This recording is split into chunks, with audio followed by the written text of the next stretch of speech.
Assalamualaikum warahmatullahi wabarakatuh. Perkenalkan kami dari kelompok 4 dengan anggota Febila Enriani dengan nomor NPM 2051010077. Kemudian yang kedua dengan anggota Nanda Aulia Ismayanti dengan nomor NPM 2051010121. Kemudian yang ketiga Novi Lusitasari dengan nomor NPM 2051010127 dan Rizka Amelia dengan nomor NPM 2051010151 dengan mata kuliah Green Economy and Trade dengan dosen pengampu Bapak Raiski Renaldi Pramasya SEME. Di sini kami akan membahas tentang valuasi ekosistem. Untuk materi yang pertama yaitu tentang pengertian valuasi ekosistem akan dibacakan oleh Febila Endriani. Kepada Febila dipersilakan. Pengertian valuasi ekosistem. Valuasi berasal dari kata value atau nilai yang artinya persepsi seseorang terhadap makna suatu objek dalam waktu dan tempat tertentu. Jadi, valuasi adalah prosedur yang dilakukan untuk menemukan nilai suatu sistem. Nilai yang dimaksud dalam valuasi adalah nilai manfaat atau benefit suatu barang yang dinikmati oleh masyarakat. Sistem valuasi ekonomi dikembangkan berbasis pada titik pertukaran antara nilai barang dan jasa ekosistem serta kesediaan orang untuk membayar barang dan jasa tersebut. Valuasi dapat dipakai untuk berbagai kepentingan, di antaranya yang pertama untuk mengkaji beberapa kontribusi yang diberikan oleh suatu ekosistem untuk kesejahteraan manusia. Yang kedua, untuk memahami akibat yang akan dihadapi oleh para pengambil kebijakan dalam mengelola ekosistem. Dan yang ketiga, untuk mengevaluasi konsekuensi dari tindakan-tindakan yang akan diambil. Perkembangan teknik valuasi lingkungan. Valuasi lingkungan dengan menggunakan metode valuasi non-market telah berkembang di Amerika Serikat pada tahun 1960 dan 1970-an, misalnya King 1966. Di Eropa, valuasi lingkungan berkembang menjadi bidang penting pada tahun 1980 dan 1990-an. Pada waktu yang sama, metode valuasi non-market ditetapkan dan berkembang juga di negara berkembang yaitu di Asia, Amerika Latin, dan Afrika. Indikator dari pengembangan ini meliputi persiapan panduan lapangan valuasi lingkungan oleh organisasi untuk kerjasama ekonomi dan pengembangan yang bekerja sama dengan Bank Dunia. Program Lingkungan Perserikatan Bangsa-Bangsa menyusun panduan penilaian lingkungan untuk studi keanekaragaman hayati dan usaha serupa yang dilakukan oleh Bank Pembangunan Asia, Program Pengembangan Perserikatan Bangsa-Bangsa, dan Organisasi Kesehatan Dunia. Laporan terbaru, UNEP meninjau ulang teknik penilaian di negara berkembang dan menyimpulkan bahwa valuasi ekonomi tersebut adalah yang pertama, sangat bermanfaat dalam meningkatkan profil aspek lingkungan dengan proyek pengembangan dan kebijakan. Yang kedua, aplikasinya tersebar luas di negara-negara berkembang. Dan yang ketiga, pada umumnya aplikasi tersebut terbilang sukses. Pengembangan terbaru di dalam valuasi lingkungan sudah menghasilkan metode baru untuk menaksir manfaat ekonomi tidak langsung dari hutan dan membuat penilaian yang lebih menyeluruh tentang pilihan penggunaan lahan yang memungkinkan.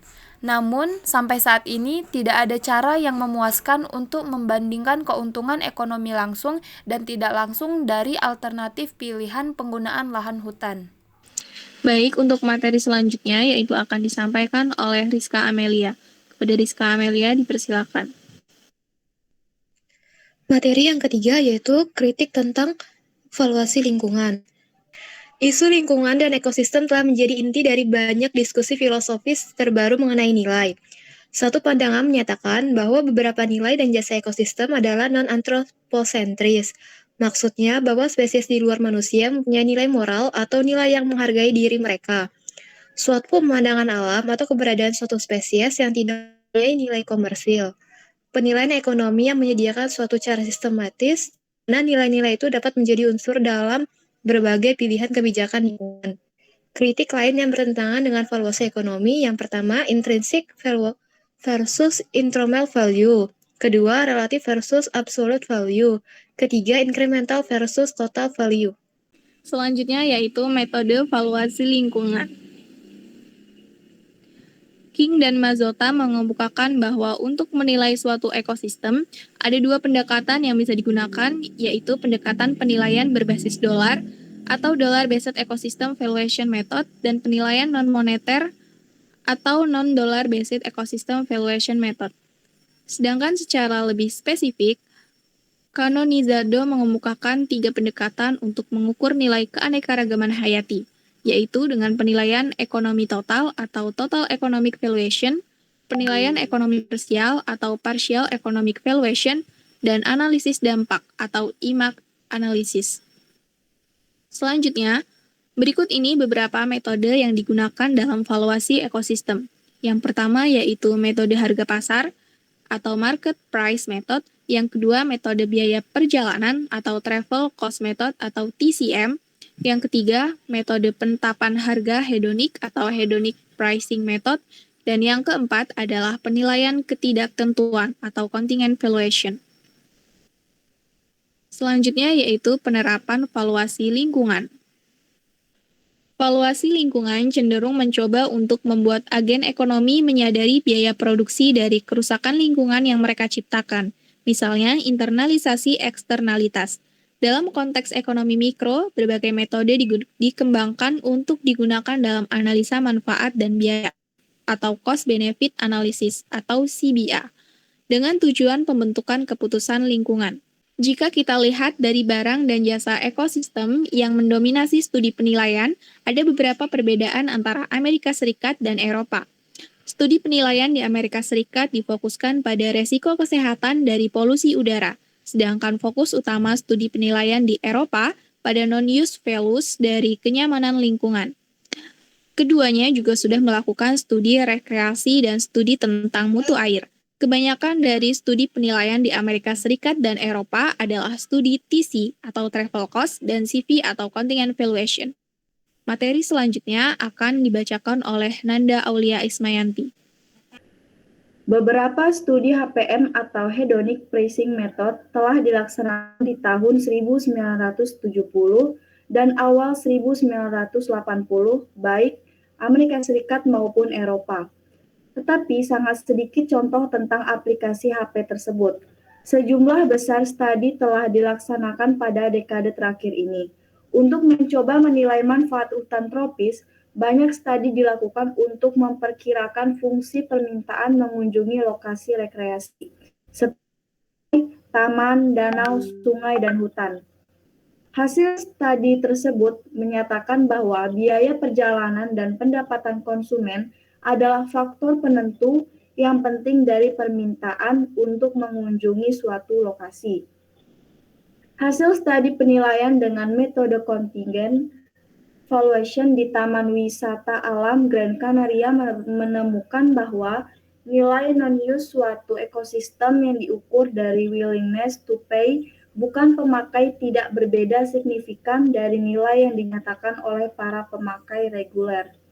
Oleh karena itu, hasil penelitian tersebut menyatakan bahwa nilai rekreasi murni adalah suatu komponen kecil dari nilai perlindungan total dalam konteks aset alami langka dan unik.